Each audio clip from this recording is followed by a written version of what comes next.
What's up, everyone? My name is Cheyenne Ewulu, and I play the character Stephanie Okeke. What's good, y'all? I am Zeno Robinson, and I play Keith Hendricks. Hey, y'all. My name is Shanae Cole, and I play the character Dominique Smith.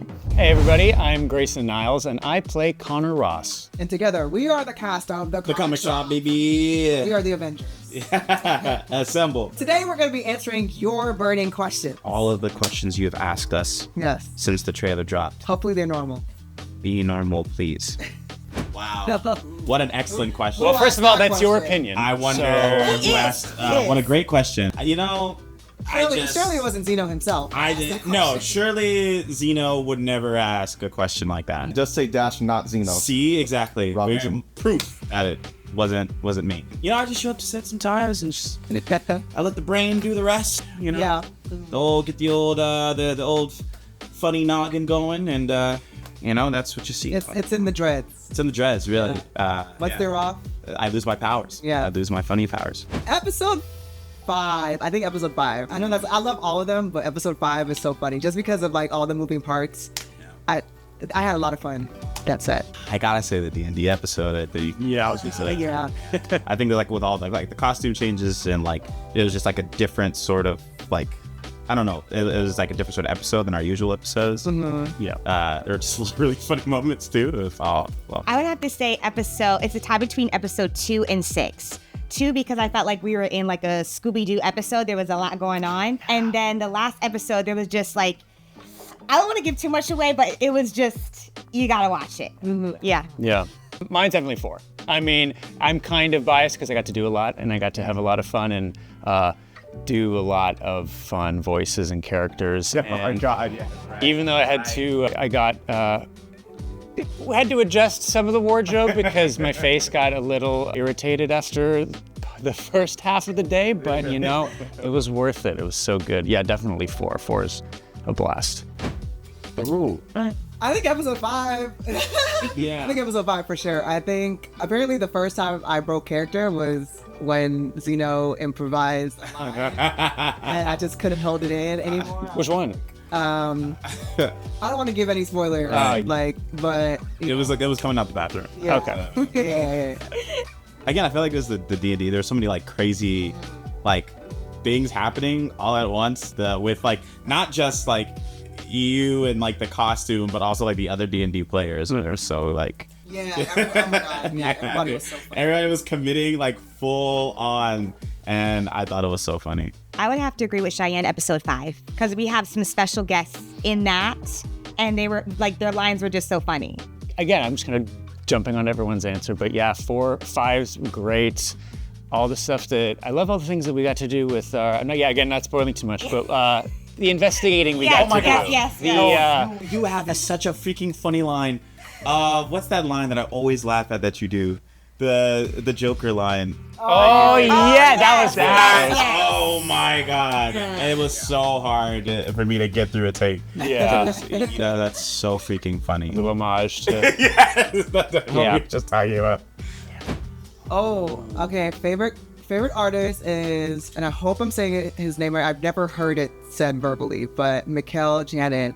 He does a bunch of cool stuff. Like I think he's currently doing the current Batman run. I could be wrong. He did Grayson, Agents of Spiral, the art for that, the cover art for that, so amazing. Favorite writer? That's a hard one. I'm gonna say Cody Ziegler. Yeah, the homie Cody. And Stephanie Williams. Hey. Yeah. I'm gonna say Nicholas J. Brivey. Of course. I love what he did with Static, and he's always like telling me like all like he's got like vision, you know, and I think like he's really ambitious, and I love that. I love what Janoy Lindsay is doing on Absolute Green Lantern is freaking incredible. Also, I think his name was Jamal Campbell, but he did Far Sector, and like also just like incredible work. I'll also agree like Cody Ziegler for a comic book writer for sure, but I also like James Tynion the Fourth. He did like Something's Killing the Children, and he did like the Batman TMNT crossover. He goes crazy. He's so good. Yeah. I'm going to keep my lips sealed. Yeah, I was gonna say, do we have as thorough of an answer Because I as was going to that? say like Jack Kirby or Stan Lee, Yeah. you know? I need to look, That's good. you know, at the writers. Can I say Garfield? To do Garfield. Well, Both that. Both very viable answers. There are no wrong answers. I would definitely say, well, I'm so grateful for Cheyenne because she gave me some inspiration.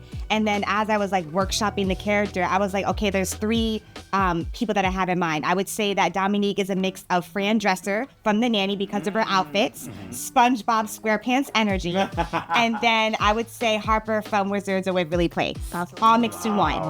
That's good. Harper was on the mood board, so my character is a self-insert, literally. so I would say me, but also I would say maybe like Raven Baxter, you know, from That's So Raven, and yeah, but it's mostly a self-insert. So she's just a more dramatic version of me. I think Keith is similar, and then like it's just a lot. It's like a very more. It's like a different flavor of who I am, but also, of course, like freaking Troy from Community, like Donald Glover is like weaved deeply into the character of Keith. So like, Eddie from That's a Raven. So like, when I first, I can see that. When I first started writing the show, when it was just three of our characters, I was the Raven, you were the Chelsea, so that's like what was going through my mind. I could see that. I could see that. Mm-hmm. And that would make Connor the. Which part of That's the Raven would Connor fit in? Right. Yeah. Yeah, what did you draw out when you when did you embody? Gosh, I feel like Connor, yeah, it's sort of an amalgamation of any, like, not antagonistic, but I'm trying to think of a character from somewhere who just like says things without thinking about what they say. And I don't know if I had anyone particularly in mind of who that is, but yeah, just trying to, a lot of people who think that they're sort of the smartest person in a room, but are not. And yeah, I'm trying to think of like a specific one, but I'm not sure if I had a specific one in mind. It was just kind of, You know, Built it on your yeah. Again, a self-insert. He's exactly like me. We'll say that, yeah. my favorite comic character is Nightwing. Without Nightwing, I probably wouldn't have gotten to comics, because the reason I started reading comics was because I wanted to know so much more about Nightwing. And I guess that inspired my life, because now I'm making a show about folks who read comics. So thanks, Nightwing. Yeah, shout out to Naomi. Yeah, Status, my favorite comic character. Some of the like first, like when I found out that Static's origins were in comics, it was some of the first comics I bought, and so like that's when I really got into like the early Milestone era of like I was able to pick up Static #1 and like Rebirth of the Cool, and like every time I went to a comic book store, the first thing I would look for was like, where's all the Static stuff? So I was able to pick up like an old school run of like the Shadow Cabinet, like back when like old school Milestone was around, the entire run. So like that was like what brought like love for comics for me. It was like seeing myself in a character like Static and like collecting all of his comics, and then like that branching out into me getting into other comics and stuff like that. I always, because he's Canadian, I was like Wolverine, because I grew up in Canada. Some representation. And I just found out that Wolverine's Canadian. I was like, that's so cool. And also, you know, he can like heal himself from when he gets boo-boos. So that's always cool. And the first comic I ever bought was actually a Sonic, like Sonic the Hedgehog. Oh, Yeah. When he like turned into like Super Sonic. And it was dope. Because I also, you know, Sonic 2 for Sega Genesis was one of my favorite games growing up. Yeah. And I never got enough of the Chaos Emeralds to become Super Sonic. But in the comic book he did, so I got to live it through that. Right. I would have to say my favorite comic book character is Wonder Woman. You know, I love what she represents. I love how she carries herself. She is independent, but she knows how to work well with a team. And she's just very compassionate about people. And I always try to like emulate her. Obviously not to that extent, but like little bits and pieces in my life. Fresh Prince of Bel-Air and That's So Raven. Does it In Living Color count? Yes. Yeah, like Fresh Prince of Bel-Air, like In Living Color, Martin. I love That's So Raven. Yep. Yeah. I'd have to say Martin, What's that? Fresh Prince, yeah. Yeah. In Living Color is a great one. Yeah, those are like my top 3. Fresh Prince of Bel-Air was huge. Also, just because it was the first time I ever saw a show that like broke the fourth wall repeatedly, and like I didn't know you could do that when I was a kid, and so like seeing whenever they would do that is the best. Yeah. What would we cross over with? We're in LA. Let's see. Would we find ourselves in Philadelphia with Abbott? You know? Yeah.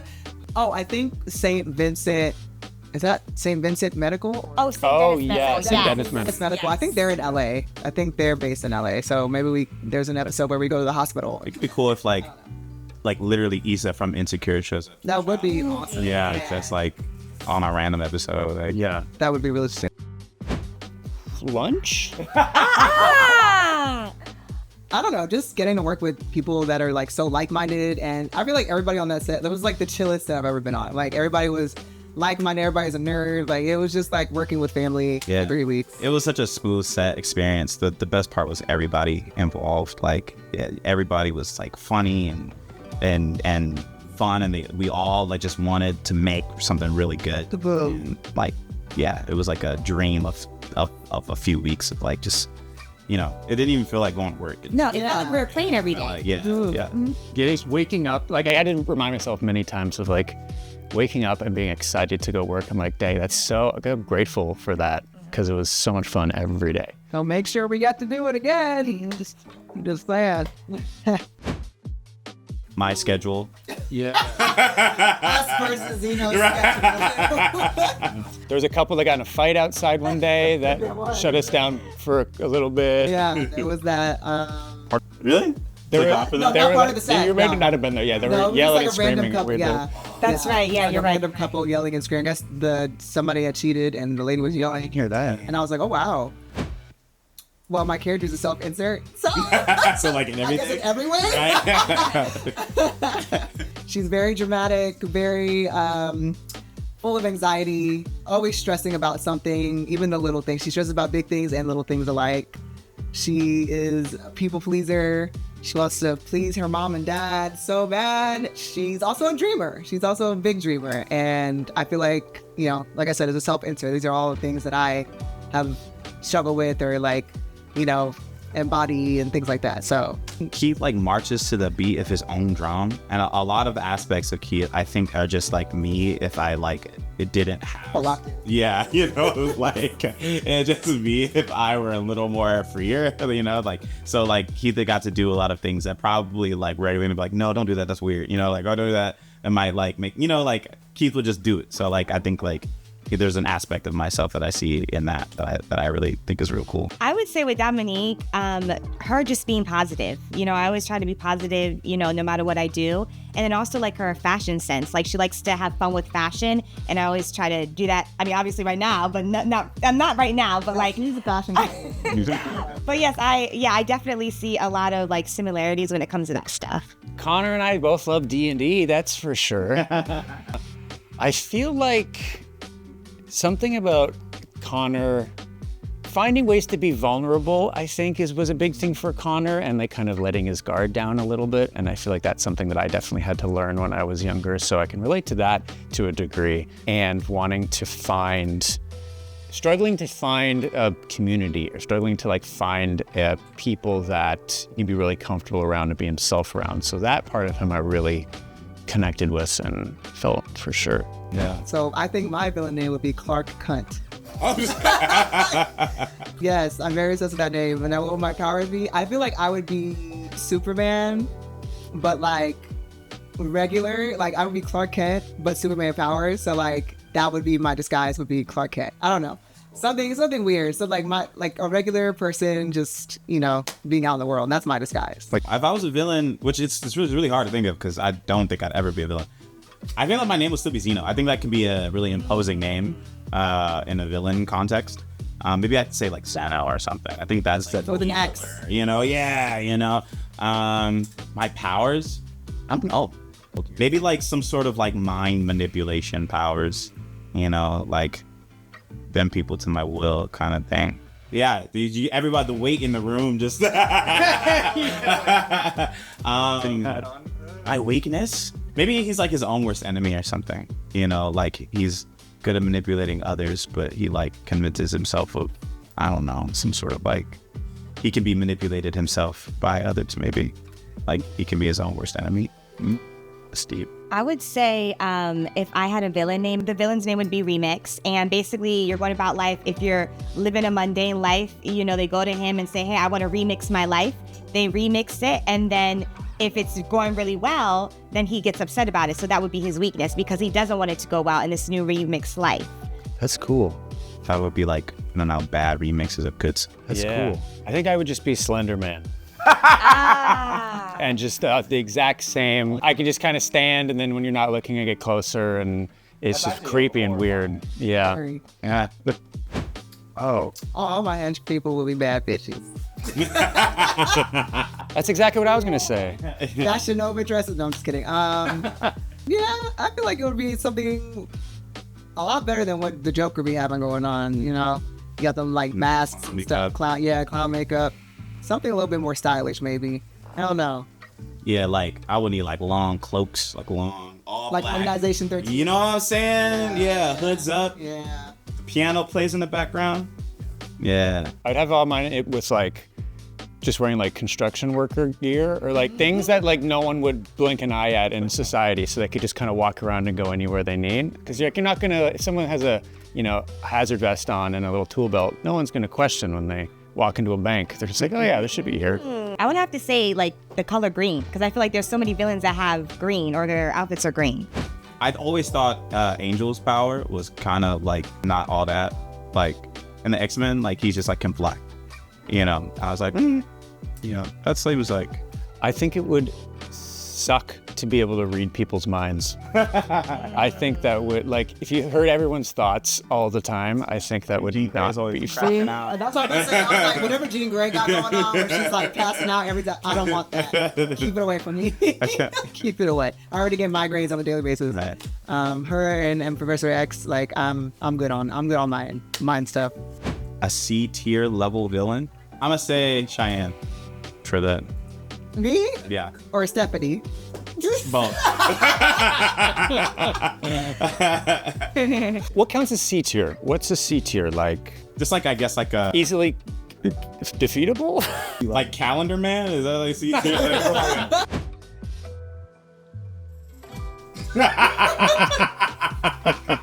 Yeah. What? No. You're good at it. Yes. Yeah. That's your team. Yeah, it's me. I ad lib. It's a me. It's me. Yeah, I ad lib the most on set. I'm always like, I wonder what happens if I say this thing. Yeah. You said I don't care about writers at all, right? Nah, I didn't say that. I didn't say that. Yeah, you were like, F the strike. No. I remember that. Trying to get me canceled. That's so funny. No, but I do want my writing credit. Not that, Nick. Make sure you guys tune into the comic shop right here on YouTube on this channel. Ideally, I'd be pointing down to like Yeah. Somewhere. right there. Yeah, like right. Yeah. Like that right there. Watch the comic shop. Please.